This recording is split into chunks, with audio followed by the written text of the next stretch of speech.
I mean, he's written for and arranged for and produced for and worked with some of the best, from Michael Jackson to Whitney Houston to Brandy to Beyonce, all of the greats, and of course some of the new artists that you love, like Tamar Braxton. We're gonna talk to. Should we call him Big Shiz or Lashawn Daniels? Please welcome to welcome to KEMPIRE Radio's TKIF.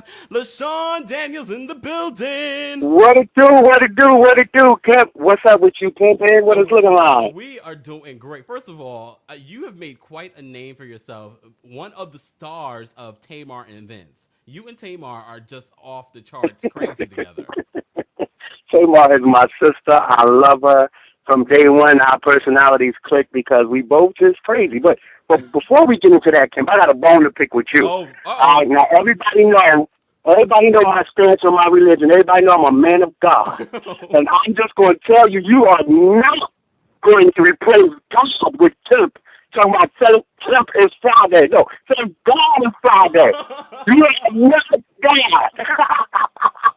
I'm not trying to. I'm not trying to take over God. I'm not. I know it's blasphemy. Lord, have mercy. Touch him right now, Lord. We're going to pray for him. Lord, touch him right now, in the name of Jesus. Lord, no, it's all good. It's all good. Look, LaShawn's coming for me on my own radio show.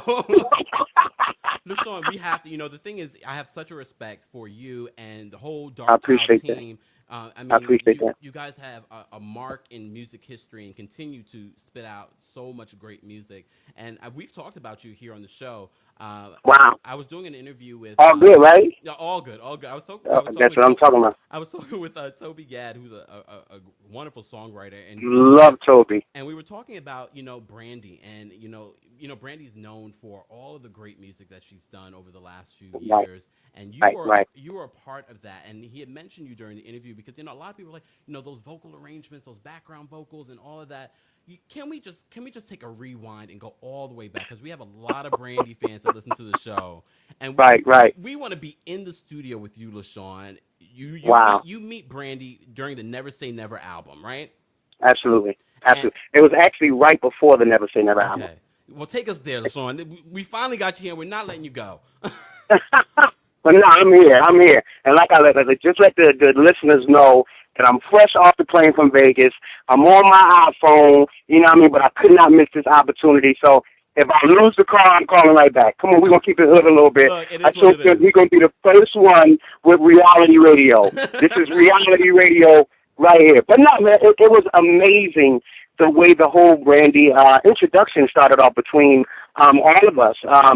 There used to be a restaurant, Kemp. I'm going to go back a little bit. I know you're too young for all this. There used to be a restaurant in Los Angeles, California called Georgia's.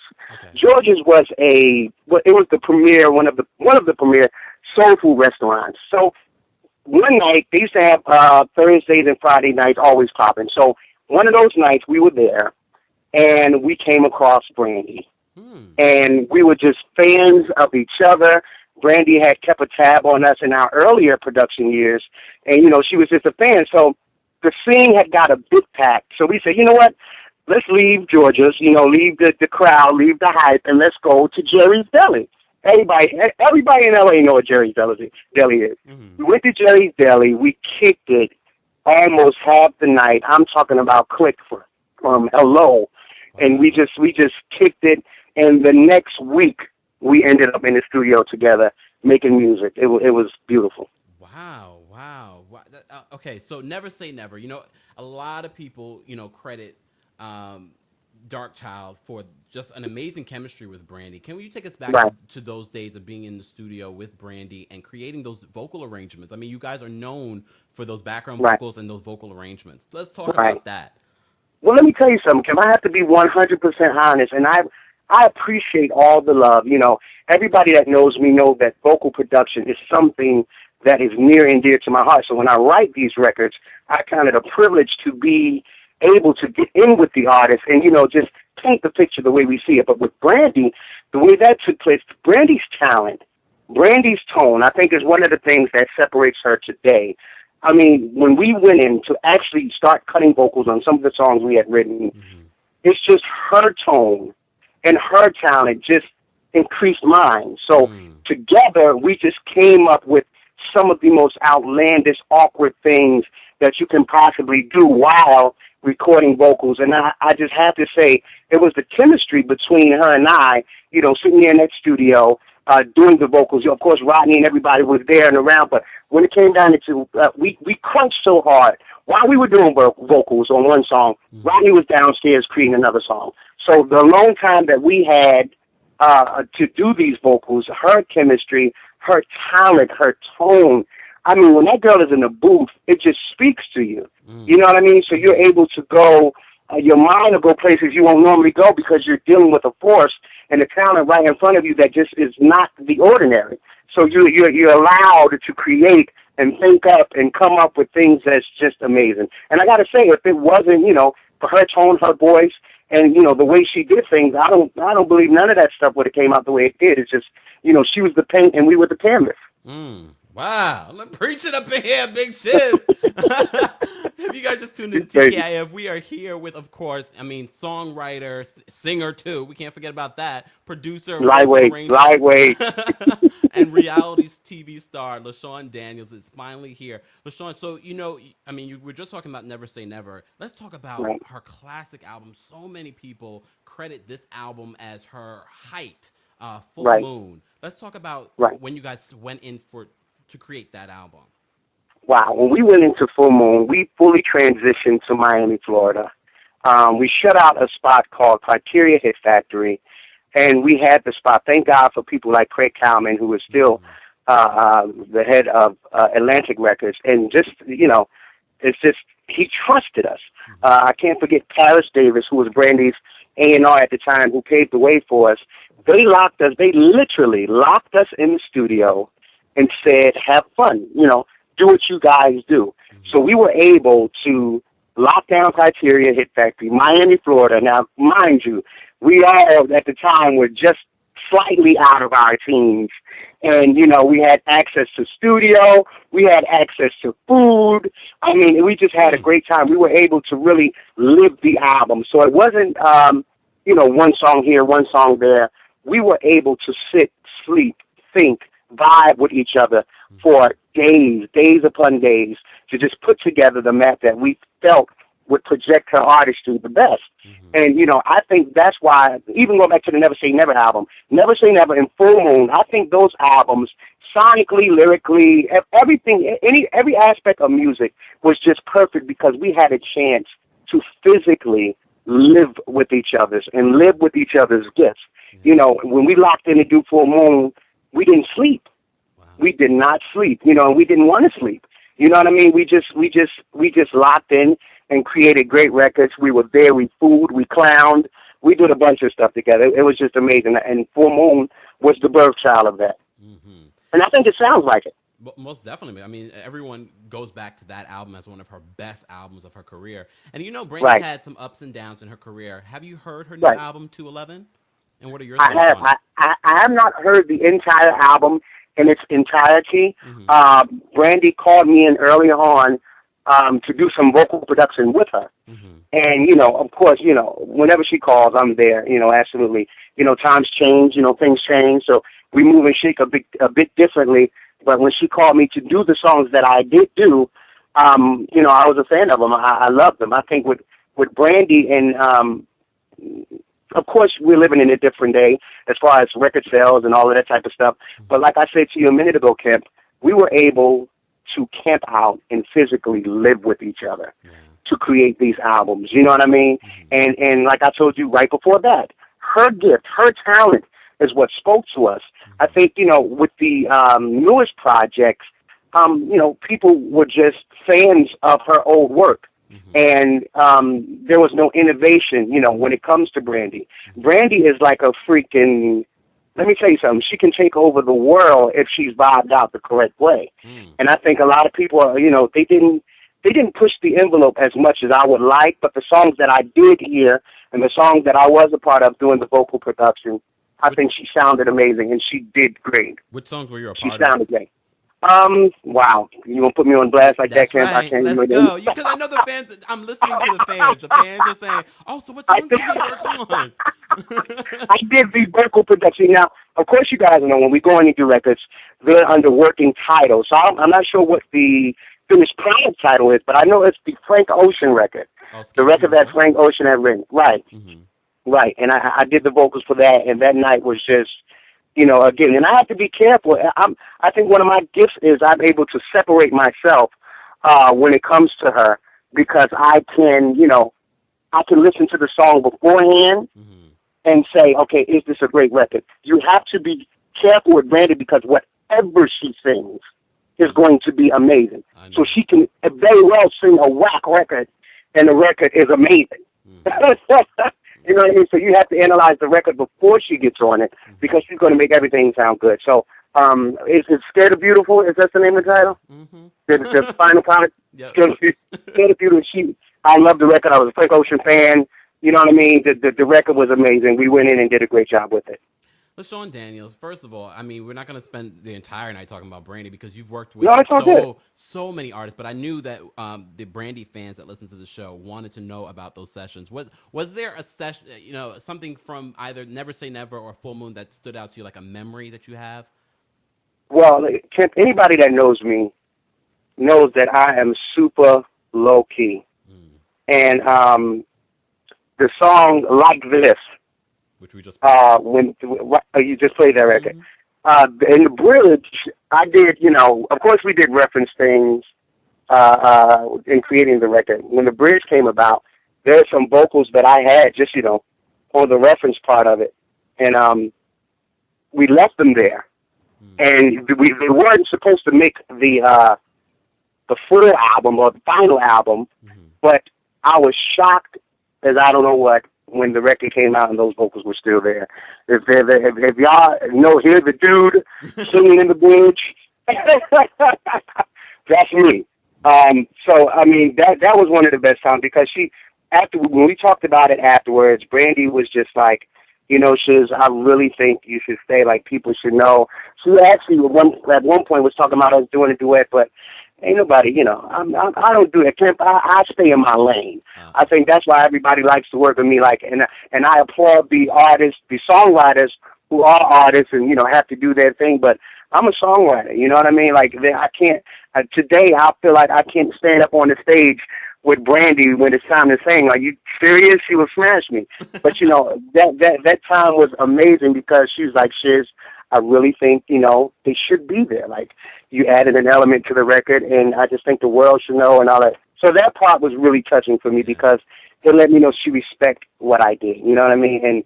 And that part, people come up to me, and it's amazing how your fans find out about it because people hit me up all the time saying, is that you singing on it? And I kind of deny it sometimes. But, I let the world know tonight, that it is me. That song. Well, Lashawn, we're gonna move off of Brandy, but Okay. That the big, and not feud, but the divorce in music between her and Rodney. I know Right. you're a part of that. Do you Right. think that they will ever come together musically again? Well, let me say this. Anything is possible. Anything is possible. Even, when you grow in music, you grow. Even grass grows.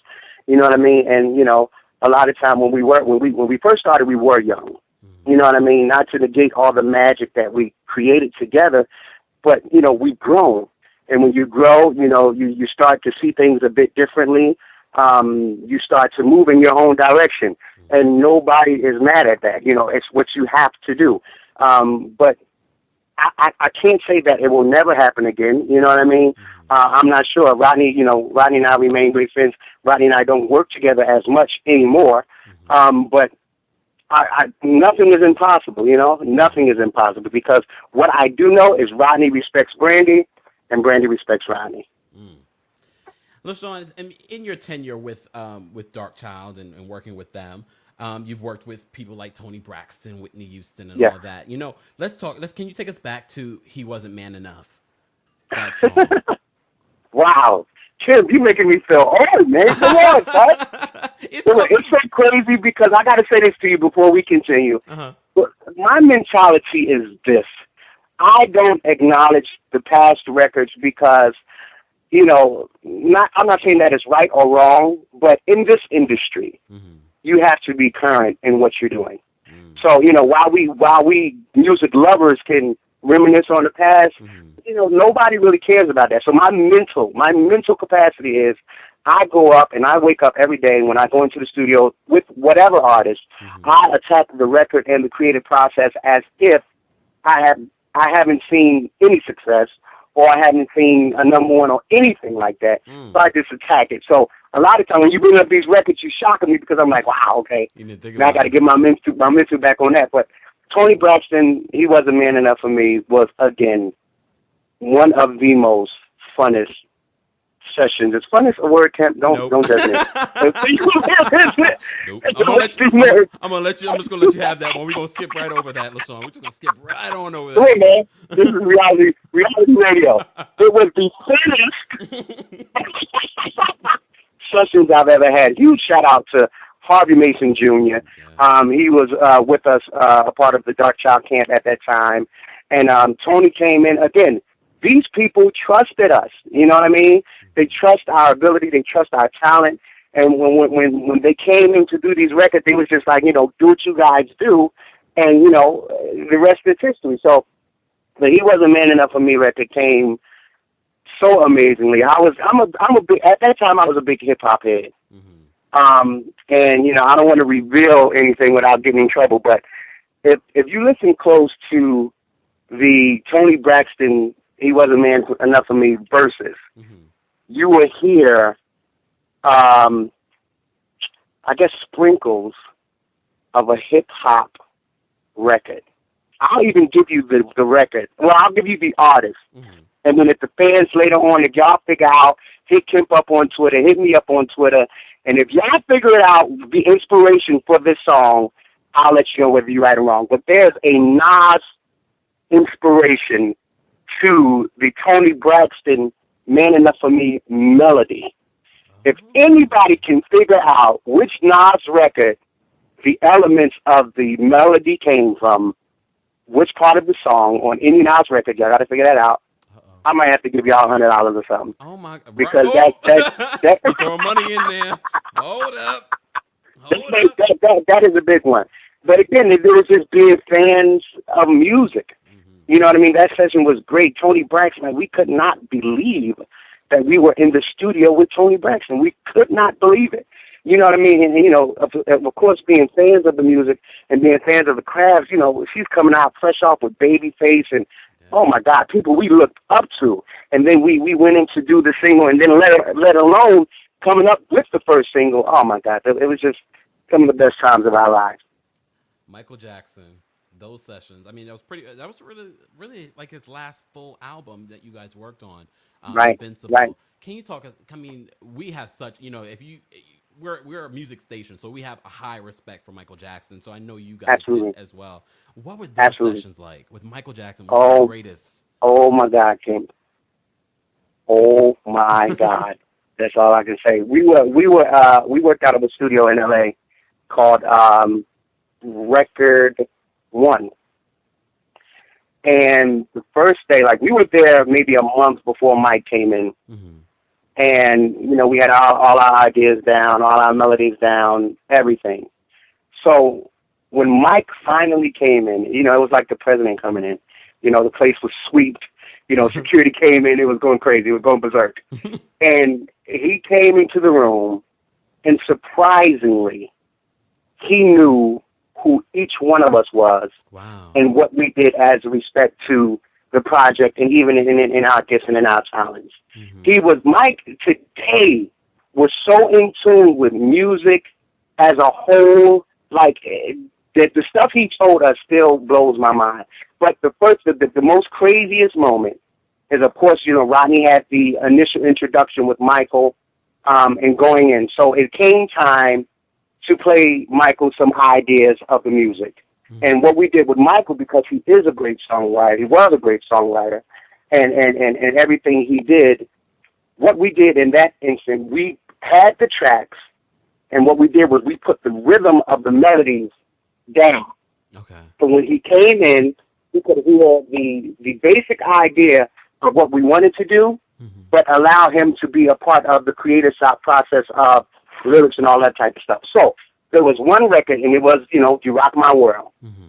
That was one of the first records that Michael heard.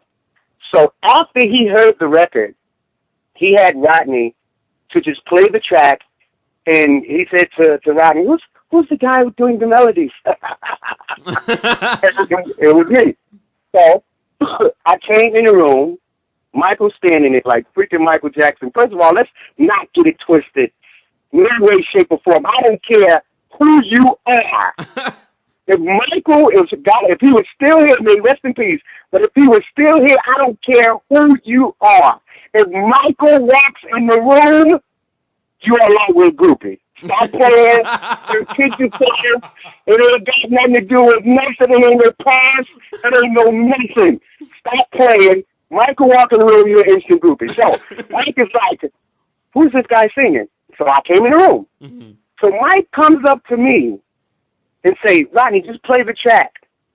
And he says, Sean, can you sing the melodies in my ear? Oh. And I'm like, are you serious, kid? He's like, yes, you sing them in my ear. So like, come on, Michael Jackson, right? Michael freaking Jackson. I go right next to him, and I got to point toward his ear, and I start singing. Then he put his hand on my shoulder and said, no, let's change this part. And I was like, oh, my God. Because, like, everybody know, if y'all been watching the Tamar show, I'm from North New Jersey, Brick City, stand-up, how we do it. Uh-huh. You know what I mean? I'm a thug sometimes, but not really. You know what I mean? But when he asked me to do that, I was done. Like, I couldn't even continue. And I had to stop. I said, Mike, listen, I appreciate you being so cool. But you can't be this cool with me because I don't really know how to take it. I don't really know what to do right now. And I can't concentrate on the melodies because I'm singing to Michael Jackson. And he bust out laughing. And, you know, he just made us comfortable. And we spent 2 years, believe it or not. Wow. We spent 2 years on that Invincible record. And even the performance of the record, as it relates to Michael Jackson, a lot of people say, oh, Invincible was a flop. But a lot of people don't know. To date, Invincible was 11 million worldwide. Wow. You know what I mean? And at the time, it was, 8 or something like that. It was going crazy. But, you know, you're dealing with a Michael Jackson, 55 million, so they expect everything that he does to, you know, go through the freaking ceiling. But, I mean, it was those times with Michael, the things that he taught us he taught me to challenge myself. Mm-hmm. Even when we came up with the Rock My World melodies and everything that we did, it felt great. We knew that that was the record. Mm-hmm. But he came back and he said, challenge yourself. I'm not saying that this is not it, but can you beat it? If you can beat it, you've only touched greatness even more. So even today, like when I go in sessions with different people, mm-hmm. and, you know, I'll go in first sometimes to do the melody over the track, and I'll get to doing it, and they're like, oh, my God, that's it. And I'll be like, let me just try one more time. And they'll be like, what? No. But it just is what it is. I implemented that in what I do. Like, and Mike, he saw nothing better than being great. Wow. Anything you do, you have to be great at it. That's one of the biggest lessons he taught us. And Rodney actually has some footage of it. And he said in one of the interviews that he wanted to treat that record like it was his last record. He wanted to leave everything on the table. He didn't want to rethink it after the album came out saying, well, we should have did this or we should have did that. Mm-hmm. He wanted to know that everything was left on the table, and I believe we achieved that. And it's just a humbling experience to be a part of that legacy. There's a lot of great songwriters out right now who could have done Michael extreme justice, mm-hmm. but him being cut down, you know, when he was, they will never have that chance. I just thank God that we had the chance to be a part of his legacy. Most definitely. It's amazing. Lashawn Daniels is here. I mean, we're getting behind the songs with Lashawn, and we're going to talk about the reality show in a few, and we're going to talk about the Tamar Braxton project. But, I mean, these stories alone, I think by you telling the story, Lashawn, it's really important for anybody that's a singer, a songwriter, or anyone that's trying to do something in their life or have a passion or a dream that they should excel and try to work really hard towards it. So thank you so much for sharing that. And you, speaking of Newark, we got to talk about. We got to talk about. Let's bring it a little bit more back.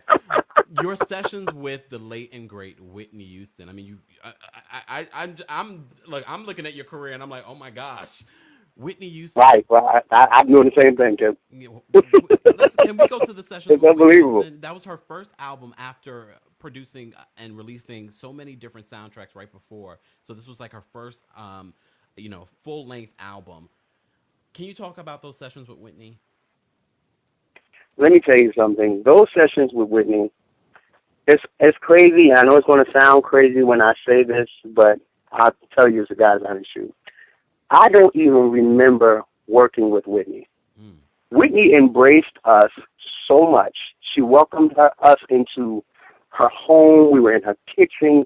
We kicked it. She cooked for us. I mean, it was just amazing. I don't even remember. Wait. She cooks for you. Oh, she definitely. I mean, it was a makeshift meal, but come on. How many people can say Whitney cooked for you? Was it good? Was it good? It was amazing. See, now, Tim, well, once y'all get to know me a little bit better, y'all know my palate is that of a 7-year-old. You throw me some chicken fingers and some burgers, I'm all good.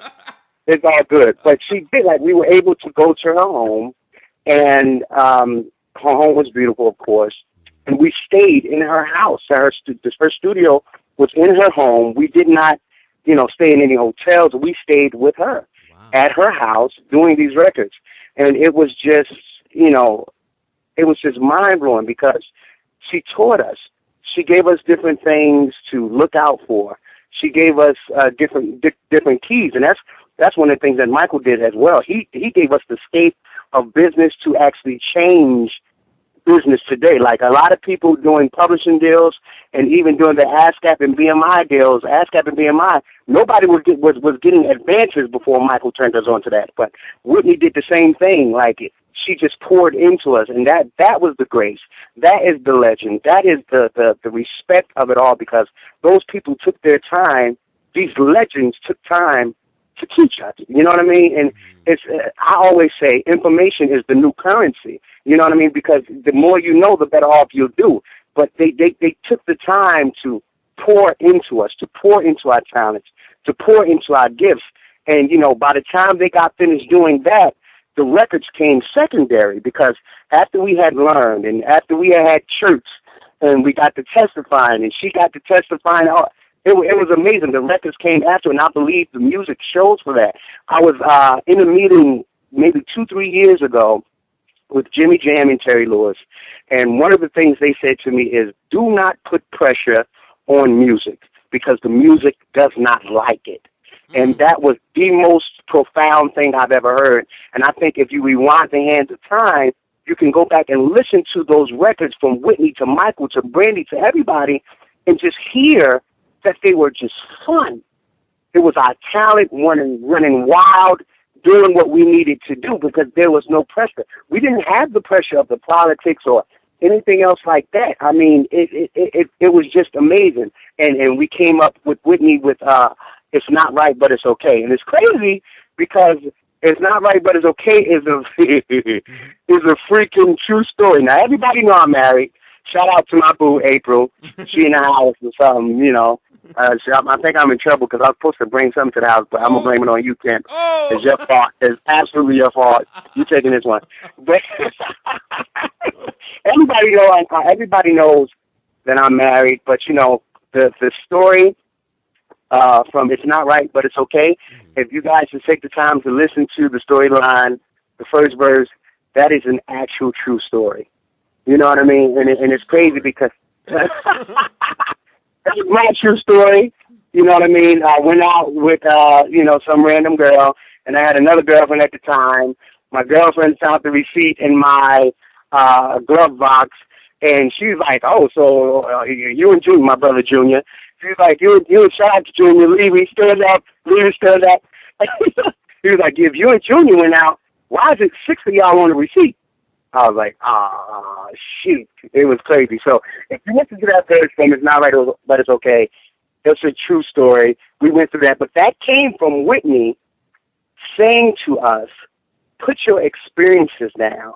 Because if you put your experience down, if you need to translate it to any artist, you won't let that artist lack, because it's a true experience that needs to be colored, and you'll see that the audience get what they need to get from the experience.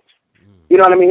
It's it was just a lot of stuff, man. I thank God for having spent time with all of these legends and all these people Oh my goodness, that you're truth here on TKIF. If you just tuned in, guys, we're here with Lashawn Daniels, singer, songwriter, producer, vocal arranger, now reality TV star.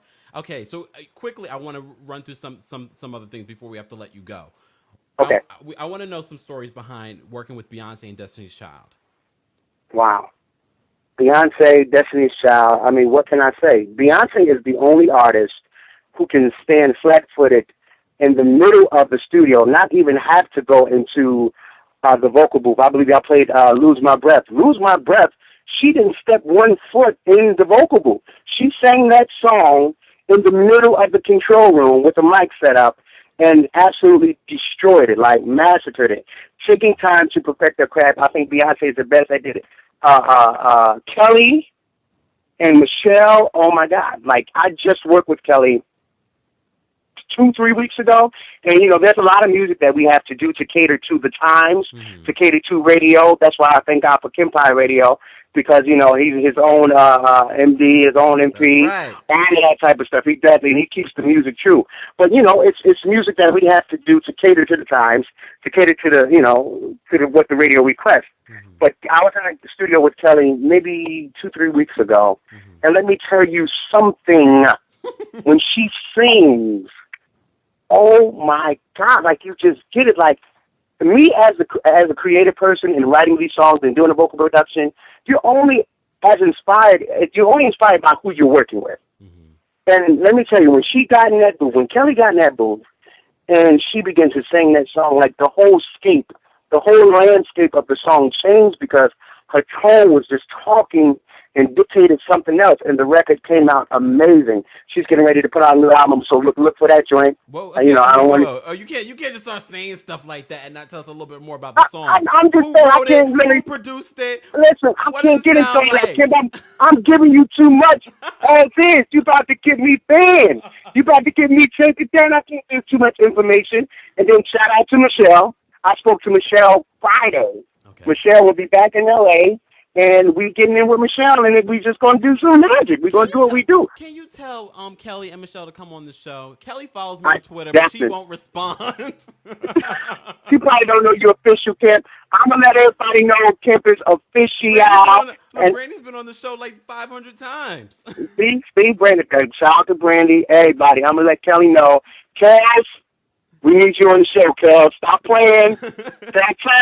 Tell Tim to call Kemp, and we out here. I'm on it. I'm on it. Say no more. Okay. Say no more. Can we talk about, Lady Gaga has made such a name for herself. She's on her way of becoming a huge, amazing, iconic artist. Can you tell us a little bit about the sessions with Lady Gaga? With Gaga, I mean, it's crazy because I actually learned more about Gaga after we did the telephone record. And let me just tell you how the telephone record came about for me, how I was even involved with it. Gaga had telephone a year prior to it coming out. And what happened was the song was supposed to be a duet initially, I think, with Britney Spears. Some fugaziness jumped off, and that didn't happen. So Beyonce was like, absolutely, let's do it. I'm a Gaga fan. Let's go. And then I had just touched down in L.A. Now, Telephone Gaga had written herself, like I said, a year prior. So when everything went down and it gotten confirmed that Beyonce and Gaga would in fact do the duet, Beyonce called me herself, which I was astonished. She called me herself and said, Shiz, I need you to write my second verse on this Gaga record. I'm in freaking Japan, and I got like 4 hours to do it. So get to wherever you're going to get to. Write this verse, send it to me, and we going in. I wrote a verse, myself and Lesean Franklin, can't probably be giving Grax to where Grax is due. I'm not leaving nobody out. Lesean Franklin, she was involved with it, doing the second verse with me, and we came and created these two ideas, sent them to Beyonce. Beyonce heard them, said, okay, I want to tweak two things. Bang, within 4 hours, she sent back the record. And it was amazing, and then Telephone was a single.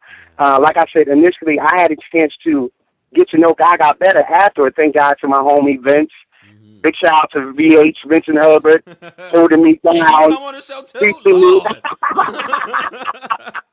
teaching me. I mean, I feel like I am day one of music business 101. This guy is just amazing. So Vince allowed me, to just kind of shadow everything and how she moves and how she does. Let me tell you something. Gaga is an artist in every purest shape of the She lives for her artistry. This is no fly-by-night thing. This is no gimmick. She lives in her artistry. And this is how she comes up with half of the things she comes up with. Her whole stage show, her whole production. I don't know if any, she calls them little monsters. I don't know if there's any little monsters out there, but if y'all been to any of the Gaga shows, you know exactly what I'm talking about. She stays up days upon days, writing these things out, like creating them, coming up. She's very in tune, and I think I love Vince because Vince allows her to do that. That's just not the way it goes down these days in the music industry. The label or the machine sometimes, they kind of create, a generic artist, but Vince saw the talent in its earlier stage, signed her, and allowed Gaga to be Gaga. And I think that's why she is so successful, because she's her. Will you be involved in the new record that she's putting out? Absolutely. Absolutely. So? How so? Let me tell you something. I'm going to be involved because I'm going to be stalking her when she gets to LA. So no.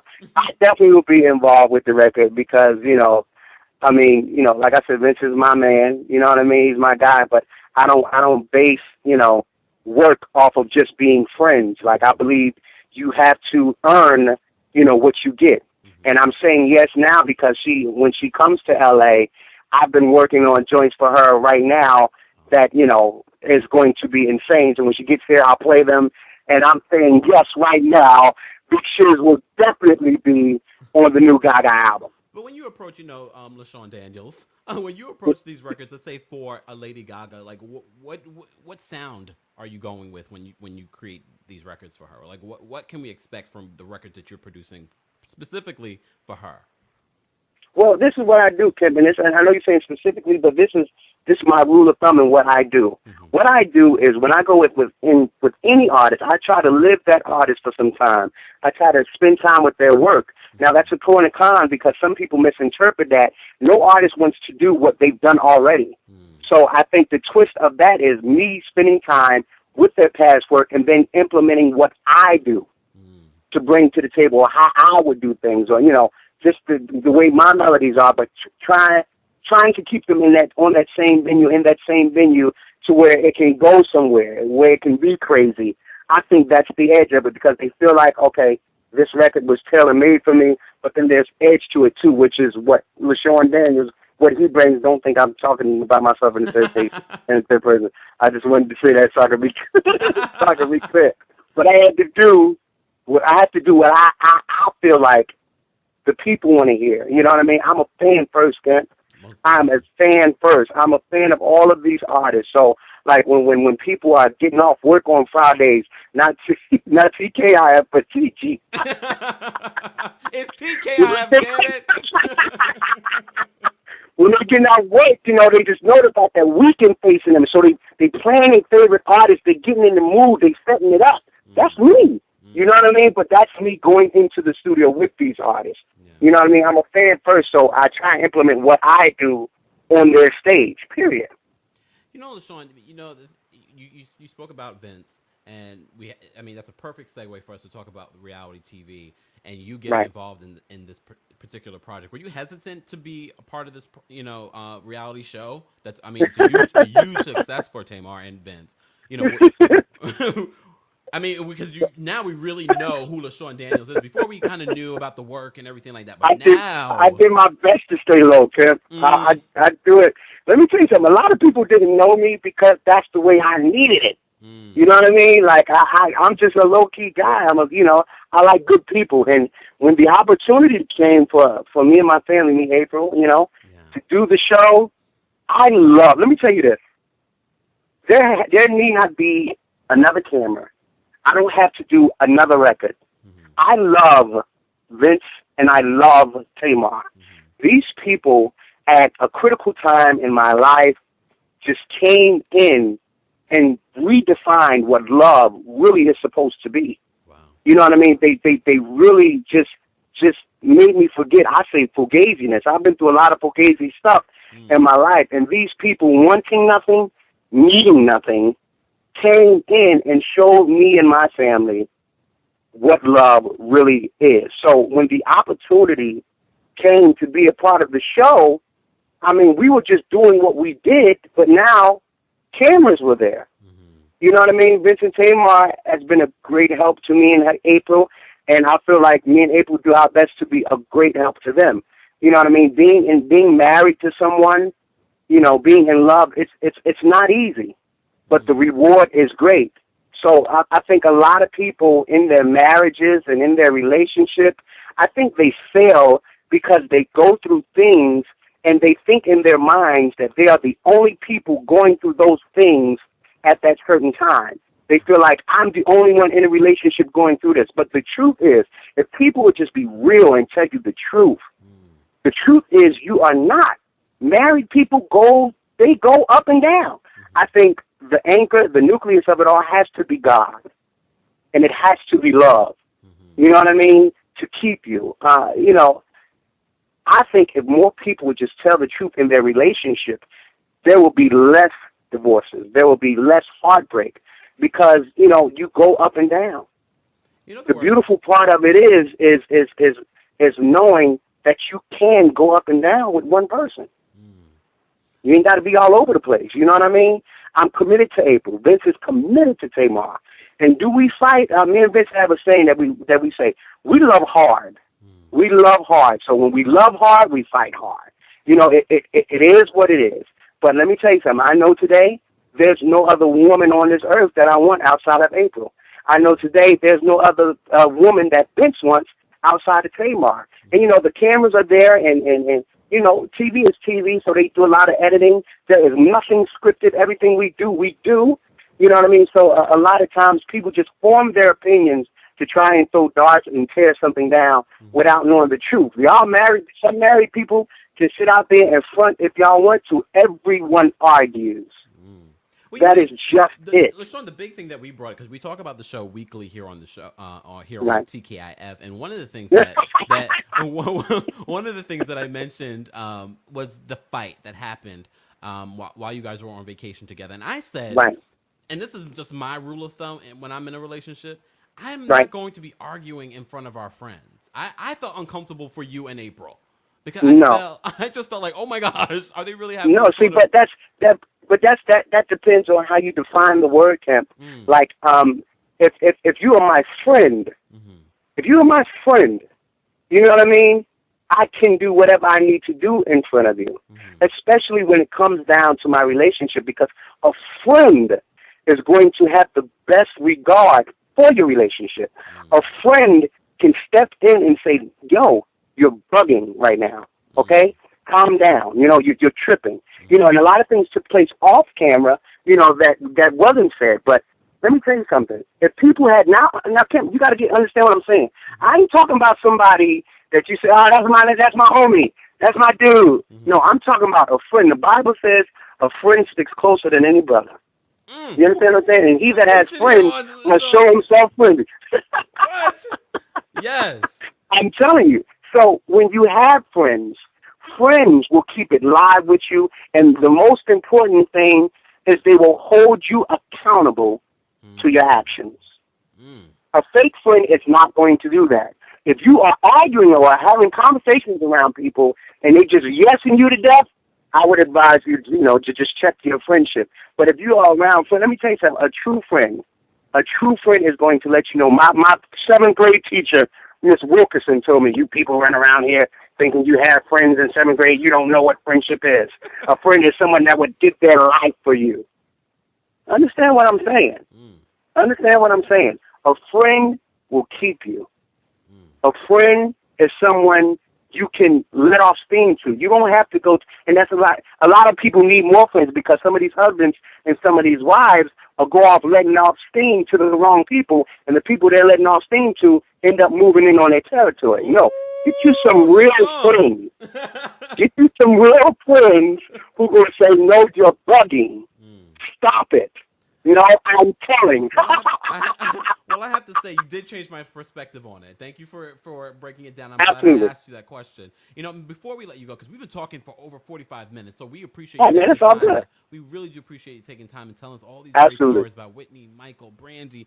But Tamar Braxton, this is a new era of music, and I know you are Yes. closely involved in this project. Tell us a little bit more about this project. And before we jump into the project, a lot of people have misconceptions about Tamar. Can you give us the real Mhm. deal on who Tamar Braxton is?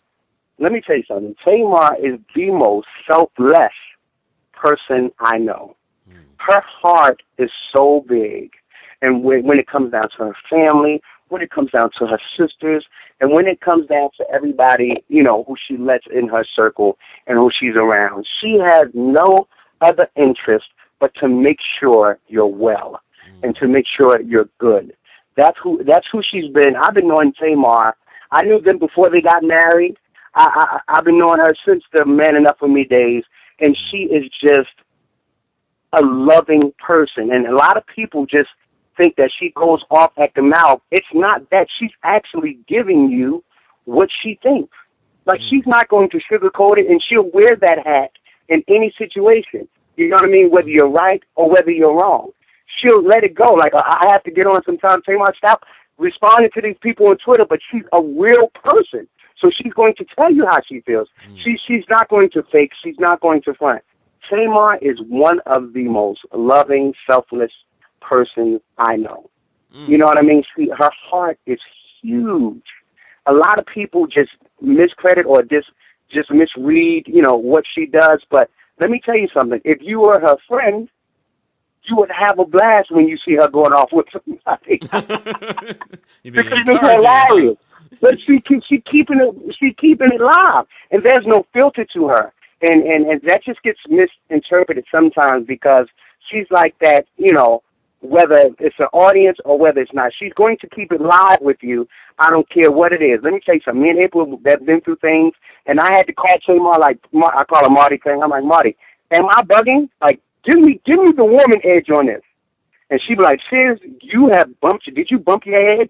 Like, are you losing your mind? And she'll just bring it all back into perspective for me. Like, love is real. Like, love is uncut. And let me tell you something. Love keeps no account. That's what I love about Tamar. She's the definition of it. Her and her husband. Like, she's just a real person. And she's going to give it to you that way 100%. Well, let's talk about the project. Let me tell you something. I know I've been saying that a lot. But it's going to be the most beautiful marriage between her personality and her talent. The music that comes from her, I think, will be an instant connect because people watch her weekly, whether it be on Braxton's Family Values or the Tamar and Ben show. And these songs connect with who she is. So this is not an artist separated from herself. You guys know her, or have your depiction of her from watching her every week. Every song we do will have a landscape of a trait of her personality. Okay. And I think that is what will be the defining moment in her music. Her music is relevant. It's true to how she feels. And it's true to her artist. Let me tell you something. Tamar will sing the roof off of a place. A lot of people don't know how great of a singer she really is. That girl,